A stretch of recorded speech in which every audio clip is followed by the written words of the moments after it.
Debt write-offs have begun in the Netherlands, in Holland, that is, seismic event in an entire city. The crisis did not remain in the European south of Disselbloem, who wastes money on drinks and women. 2017 has not been forgotten when Jeroen Dijsselbloem, then the Dutch finance minister, caused outrage by declaring that the poor and indebted European South had squandered its money on booze and women, quote unquote, while acting as a stern ambassador for his country's fiscal ethics. But 3 years later, when the pandemic was at its peak, then the finance minister Wopke Hoekstra, upset many of his European Union counterparts when he wondered aloud how it was possible that the governments of the European North did not have the means to deal with the pandemic. According to CBS statistics, 726,000 households faced problem debt, quote unquote, in 2023, compared to 600,000 of 2 years earlier. And according to Eurostat, 16.5% of the population is on the verge of poverty and social exclusion.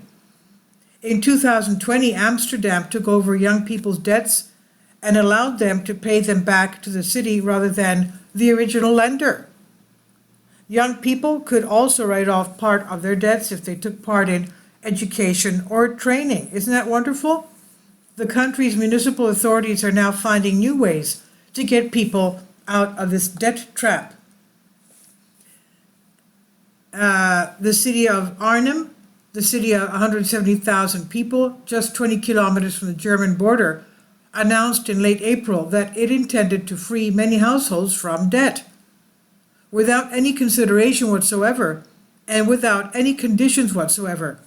Priority is given to families with children. That's amazing. That's wonderful.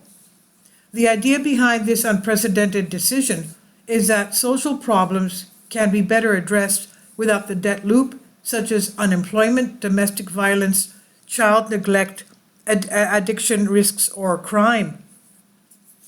This is a pilot program that will last 2 years, and then an analysis will be made to draw conclusions.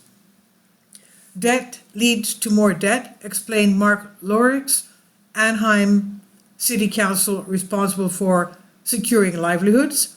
He said they are creating a hole in people's wallets and futures, and they take up so much space in the head that there is no clear mind for correct decisions, a situation that the debt collection industry exploits to make a profit. And he's totally right, I believe.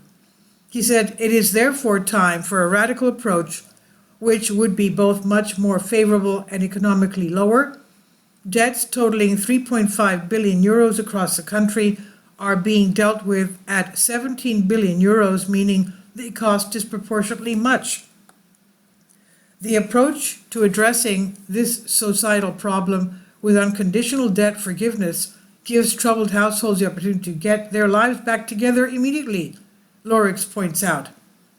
So officials from the municipality chose one of the Arnhem's eastern districts, Imerlo, the poorest area in the Netherlands in terms of household income, with 40% below the poverty line, and personally went to meet them by knocking on their doors. As Lurich says, the people who were approached were initially hesitant because they were used to having only debt collectors and bailiffs knocking on their doors. The total amount of 700,000 euros allocated by the city to cover the debts of the total of 70 families does not come from Dutch taxpayers, but from charities and our donations. Okay, so that's great. Figures city by city about the cost of problem debt are fictitious, some have claimed.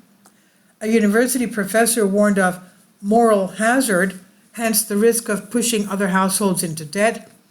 Others have argued that strengthening social welfare or raising the minimum wage is more appropriate.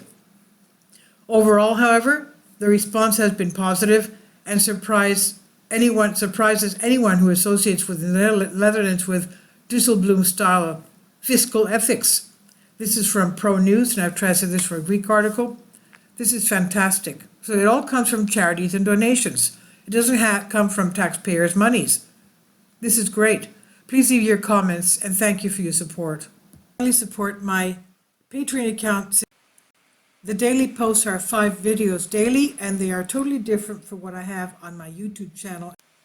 Thank you so much for your support and that you find all my content so interesting. You'll find the Patreon account details in the description box below.